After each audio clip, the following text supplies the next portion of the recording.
مر النبي صلى الله عليه وسلم على امرأة تبكي على قبر لابنها أو قريب لها، فقال صلى الله عليه وسلم: اتق الله واصبري. فقالت: إليك عني، فإنك لم تصب بمصيبتي. فتركها النبي صلى الله عليه وسلم ومضى.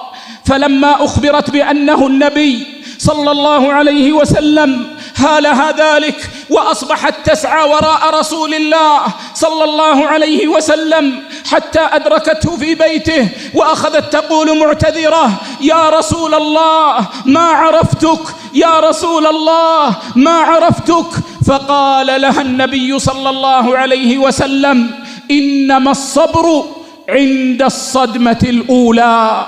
نصبر على أقدار الله، نصبر على مر القدر، لأننا نعلم أن الله حكيم عليم، وأن عباد لله، وأن الله ربنا فيفعل بنا ما شاء سبحانه وتعالى. ونحن نجزم أنه لا يفعل شيئا إلا لحكمة.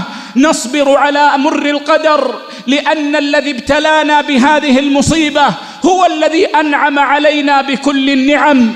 نصبر على مر القدر لأننا نرجو الثواب من الله عز وجل.